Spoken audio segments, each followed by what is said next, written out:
Hello, everyone, and welcome to a Patreon exclusive episode of Perplexity, a mystery podcast. As always, I'm your host, Kadra, and we are trying video today. I finally did the private YouTube link thing. We're doing it, and I thought this would be a great way to kick off my new Patreon series, Texas Urban Legends.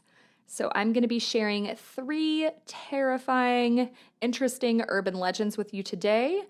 There is a little bit of humor in them as well. So please let me know if you are enjoying this new series and what other urban legends you want me to tell. The first urban legend is known as the Dancing Devil.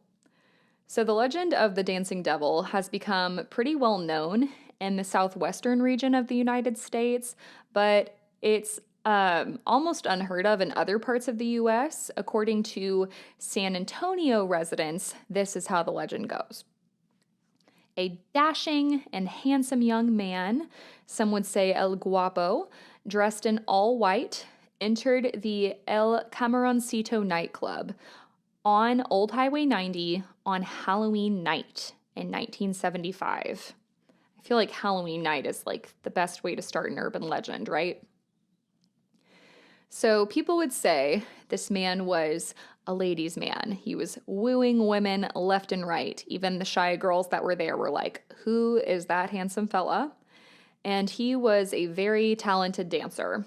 So local historian Dosia Williams has reported that all eyes were on him that night. People could not resist him. And it seemed that the women were under his spell. But as the evening went on, things took a pretty creepy turn. So, seeming to break out of their trance for just a second, one of the women that was dancing with this guy looked down at his feet. And the woman would scream in terror, "Your feet, your feet." She would break free of his grip and she would start pointing at his feet, kind of making this big spectacle on this nightclub. So as everybody started turning around and looking at this dancing guy's feet, it seemed like his feet had transformed into clawed chicken-like feet, which, not gonna lie, is a little funny to me. It kind of reminds me of those socks that people wear that make their feet look like chicken feet. And it is said, according to legend, that the patrons would gasp and shriek and start to pray. Some people also say that the man's feet turned into goat-like hooves, but either way, the attendees thought that they were in the presence of Satan himself. This man or creature would then dash into the bathroom. Some say galloped into the bathroom. And it is said that he vanished into thin air. They found an open window in the bathroom, but this dancing devil was never seen again. The one thing that he left behind was a billowing cloud of smoke that had a strong smell of sulfur. So if you ask local old-timers about this story, you will likely hear that they knew somebody who knew somebody who knew somebody, whatever, that was there on that fateful Halloween night in 1975. Over the decades, that old nightclub has changed into a variety of businesses, but most recently, it has become a gentleman's club. And former employees have claimed it is quite haunted. And that sulfur smell never really left. I also found a similar legend that has been told through other areas of the Southwest. See if you notice some similarities. One of the last Sundays before Lent, a servant woman went to confession and communion. Despite the reprimands of her mother, who warned her not to desecrate the day doing anything mundane, she couldn't resist the temptation. She was going to go to a dance at the Vineyard, which was a ballroom in the inner suburb of Danzig. The punishment for her going there would quickly come, because around midnight, she would see a handsomely dressed stranger with dark black hair and eyes that glistened. He would beckon her for a dance. She would join him happily and they would dance. But the dance would become faster and faster and faster. One of the musicians that was watching the dancing people very carefully claimed he noticed that this mysterious male stranger had the cloven hooves of Satan himself. He drew his friends' attention to it, and in the middle of their dance, they changed the tune. So they were playing like some catchy dance tune, and then they changed it to a religious hymn, I guess to try to scare off the devil. The clock would then strike 12, and the devil pulled his partner close to him, and they whirled across all the way to the other side of the room and crashed through a window. The girl would later be found lying in the green grass, covered in broken glass, and the devil man had disappeared. And to me, these legends seem to be an attempt to keep people away from being tempted by the devil. So that is the urban legend of the dancing devil. It's a bit of a shorter one. This next one is a little bit longer, and it is the story of the donkey lady, which I hadn't heard, but apparently it's pretty well known in Texas. Some people have also alleged that the dancing devil could be cousins with Donkey Lady. But the tale goes that in the mid-1800s, a family of 4 settled near Elm Creek in San Antonio. And one day, a wealthy man from the area came past their home, and he started to tease a donkey that the family owned. But the donkey would become frightened, and it would end up biting the man. And this pissed the man off, so he started beating the donkey like an asshole. The husband and wife would hear the cries of the donkey, and they would run outside. They would get there, luckily, before the man killed the donkey, and the couple would pick up rocks and start throwing them at the man, trying to get him to stop. Eventually, the man would leave, and later that evening, the man and a group of other men would come back, and they would set the family's home on fire. They blocked the exits in the home as well to make sure that no one escaped. Luckily, the husband was able to break out of the home, but he was gunned down by the men, and he would claim to hear the screams of his wife and children being burned alive inside. Just as the mob was getting ready to leave, a figure that was covered in flames would emerge from the home. It seemed to be the wife, but her hands had been melted to nubs. Her face was deformed, her skin was sagging from the fire, and her skin was burnt black. She let out a piercing scream, and she threw herself into the nearby creek. Her body then vanished, and she was never found. She has become known as the Donkey Lady. And today, there is the Donkey Lady Bridge over Elm Creek. According to legend, if you drive on this bridge, especially at night, and honk your horn while beckoning for the Donkey Lady to come, you will summon her spirit. If you're feeling particularly brave, you can also honk and yell before you get out and actually explore the bridge. So people who have visited Donkey Lady Bridge have claimed to witness a creature with a donkey's face screaming at them from the window of their car. Some people have also said after these encounters, they have later seen hoof prints on the ground. According to legend, the Donkey Lady haunts this area and torments all who cross the bridge, still grieving the loss of herself and her family. The bridge is not far from San Antonio, and it has attracted a lot of visitors and ghost hunters, but you might notice a difference of how the bridge looks during the day versus at night. During the day, it's very unassuming. The guardrails on both sides have enough space for cars to comfortably drive across, but when the sun goes down, it's no longer a charming, lush vegetation area. You can see very little because it's a pretty rural area, and people claim that the air gets really heavy. You get this feeling like someone's watching you.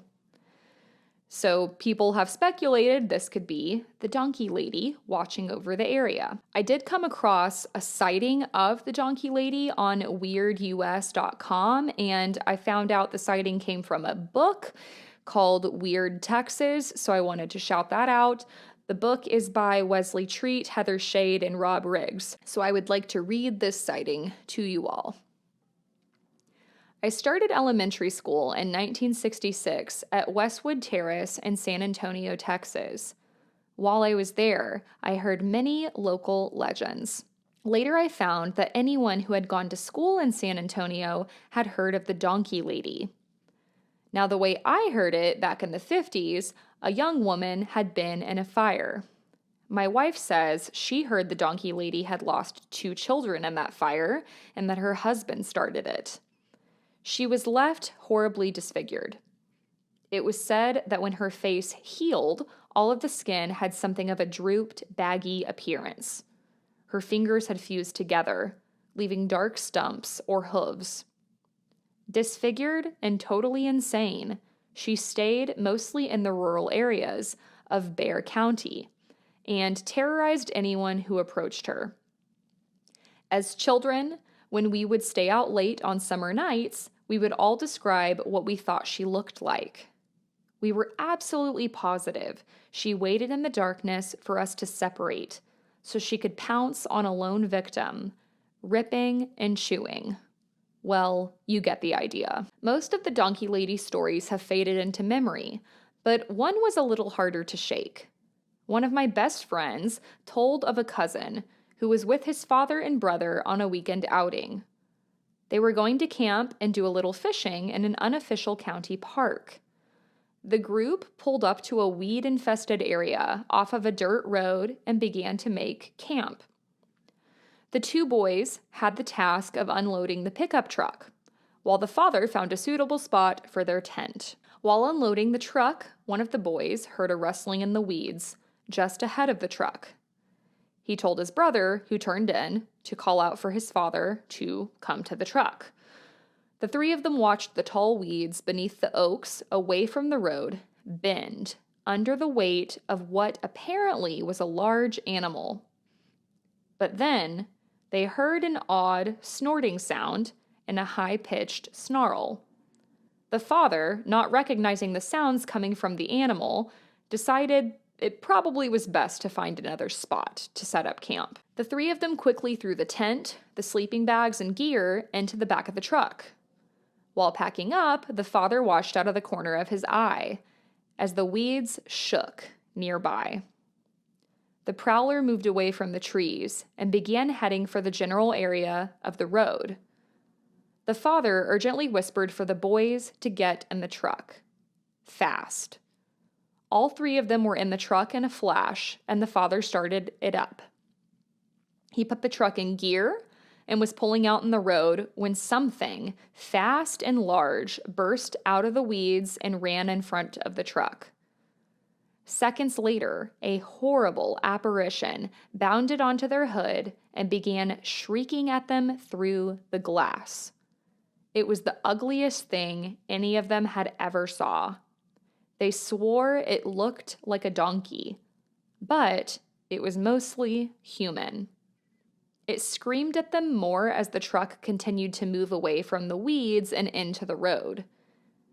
It used its deformed hands to punch at the windshield and broke it in many places. The father hit the brakes. The thing slid off the hood and onto the dirt road. Throwing the truck into reverse, the father floored the gas pedal and put some distance between them and the thing, backing into the weeds off the road. He then put the truck into first and stepped on it again. That thing was coming up on them fast. They said it almost looked like a wild animal, with an incredible look of rage and hatred in its eyes. Dirt sprayed up from the road at the beast as they pulled out, slowing it down just enough for them to get away. The donkey lady supposedly had finally dropped back and headed into the weeds. After the story was told, and my friend let it be known that he thought it was a nice story, but, well, it was a nice story. Then he was taken outside and shown the truck. The windshield was almost knocked out. The hood was dented and its paint was scuffed and scraped. The Donkey Lady Bridge is the bridge that crosses Elm Creek via Applewhite Road, approximately 4 miles north of Loop 1604 on the south side of San Antonio. The tales that I have on the Donkey Lady are not directly related to me. However, they were relayed to me through friends and high school. These are people I've known all my life and have no reason not to believe them. One night in late 1987, while at my best friend's house, 4 fellow companions showed up. Bored and looking for something to do, we suggested they visit the Donkey Lady Bridge. This locale was only a short drive from the house. They agreed and were soon driving out of sight. About 6 hours later, their vehicle returned to our driveway with only one occupant. Assuming he had taken the girls home and was ready to party in San Antonio, we went out, anxious to greet him. What we found at the car was something I will never forget.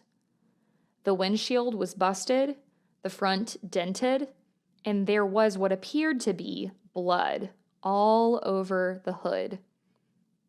We immediately ran to the driver's door to see if John, not actually his name, was all right.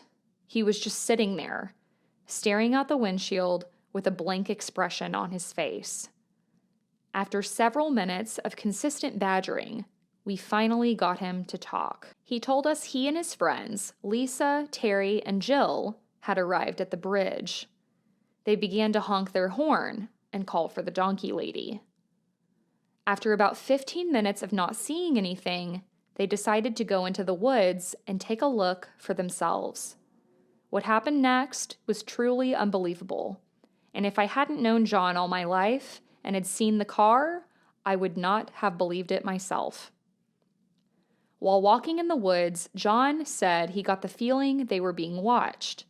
He immediately stopped and told everyone to be quiet. Looking around and evaluating the situation, he discovered in the distance what appeared to be 2 eyes staring at them. These eyes seemed to be reflecting from the moonlight and were of a color that he said was indescribable. The girls immediately panicked and began running back to the car. John was quick to follow, and soon after he turned away, and there was a horrible scream from the same direction as where he saw the pair of eyes. He described it as being almost a cry from an intelligent animal. Too afraid to turn around, he picked up his pace and sprinted to the car. When he got there, the girls were already inside, screaming at him to leave. As he was trying to find his keys, he heard the sounds of what seemed to be a horse running towards them. Starting the car, he slammed it into gear and put the pedal to the floor. Suddenly, a figure appearing in the road in front of them. Too afraid to stop, John would collide with the figure. It hit the hood of the car and rolled over the roof. Looking in his rearview mirror, he said he thought the figure got up and continued to chase them. After hearing this and seeing the condition of the car, my friend and I felt this deserved a second look. John told us that he would never return to that bridge again, but if he wanted us to risk our lives, we could go right ahead. Grabbing 2 flashlights and a pair of shotguns, we jumped in my pickup and made way for the bridge. As we drove closer, we slowed down and turned on the off-road lights my truck had. These lit the road and the woods to the side of us as if it were daytime, giving us an outstanding view of the bridge as we approached. The first thing we noticed as the bridge drew close was the large amount of blood on the road. However, This was the only evidence we could find of the incident described by John. Upon our investigation of the woods on foot, we discovered what seemed to be several tracks of a small horse leading to the road. After several hours of looking and not finding anything, we returned to the house. By this time, John had already found his way home, and we lay in bed, too excited to sleep. To this day, none of the people involved in this story have returned to the bridge. Did John actually see and strike the donkey lady that night? Or was it merely a stray pony startled by their presence? All I know is that something was there that night, and it did scare our friends half to death. And I did find one more incident similar to the other attack with Donkey Lady, so I will share that, and then we'll do one more urban legend. So this attack allegedly was on the weekend in 1989, and some friends were driving in their 1973 Impala. They were showing their younger cousin, the driver, a guy named Todd, around the area. They had turned 13 that year, and they were being inducted. Typical 70s, 13-year-old driving a car. So they drove to Donkey Lady Bridge. They had never been there, and they thought it would be a fun thing for them to do. There was even a phone number that the kids said you could call and you could hear the donkey lady. It was a common legend in their area. So they drove out to the bridge, turned off their headlights, and the night was very eerie. There was a full moon, and Todd slowly started to advance across the bridge. But then a figure appeared out of nowhere. He stopped the car, and the kids are whispering to each other, trying to figure out what's going on. Todd put the car in gear and started honking his horn and slowly inched his way toward the shadowy figure. But then the figure vanished. Todd sat listening to suggestions from his friends of what to do. They were like, maybe we should back up the car. Maybe we should just gun it. We should leave. But then something landed on the hood of their car, and I'm sure it made like a loud thud. So everyone's screaming and freaking out, and this prompted 13-year-old Todd to slam the car into reverse. The dark figure would roll off of the hood, similar to the other stories, and Todd kept driving until he reached the main road. And after that, then all the friends got out to look at the damage of the car. There were 2 deep dents in it, and no one really knew what to make of this encounter. They would later get home, go inside, and call it a night. Todd would later take the car to a body shop, and they had to replace the entire hood. Okay, sorry, this makes way more sense. I misread. I just realized Todd, I think, is 17, and the other cousins in the car were around 13. So he was just kind of driving them around, trying to give them a good scare, and they got one. So my apologies, I kind of misinterpreted that. Okay, so this last legend I have never heard of, and it's just so ridiculous and funny to me. So this is the Fang Baby of Old Purcell Road. So according to this Texas urban legend, late one night in the 1960s, this group of young friends, early 20-somethings, are driving home, and they had been drinking at a bar. They piled into the white Impala, and they were on a long stretch of the Old Purcell Road when the driver, a man named Pete, saw something strange out of the corner of his eye. So for a split second, he saw what he thought was a toddler, maybe 2 to 3 years old. So he swerved to try to avoid this toddler. The car would end up crashing and nearly flipping. It landed in a big pile of brush off the shoulder of the road. And according to Pete, the toddler appeared to be hurt with a bloody mouth and was wearing a white shirt and a diaper. But when they crashed the car, then this baby vanished.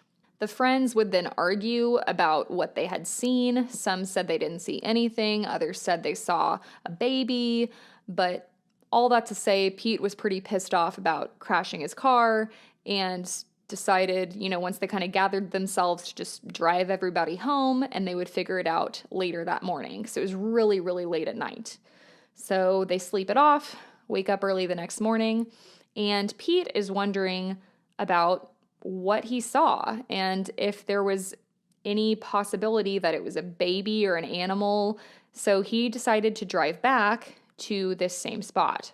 He drove alone and decided to investigate the road, but while he was on the road, he mysteriously got a flat tire. The tire was really badly damaged, like pretty much shredded when he looked at it, so he didn't notice the 2 puncture marks on it. After changing the tire, he got back in his car, and he's tired, so he decides to grab a beer out of the cooler, and he's sipping his beer, and he ends up dozing off in the car. So according to legend, after dozing off for a while, he would be suddenly awoken because he would feel a stinging sensation on his neck. And he would see a toddler, the same one as the night before, standing in his lap with a bloody shirt and 2 long upper fangs protruding over his bottom lip with blood dripping from his mouth. That's right, a vampire baby, everyone. So legend has it that this is how Pete met his doom. And Pete's sister would later see Pete in her dreams, warning her to never drive down Old Purcell Road, and he asked her for her prayers. So those are some urban legends from Texas. This is volume 1, hopefully many more to come. But I thought those would be interesting and fun to share. I've got all the sources down in the show notes if y'all want to check out more. And let me know what you thought of these urban legends and what else you want me to share in volume 2. Thanks for listening, everybody, and I will talk to you later.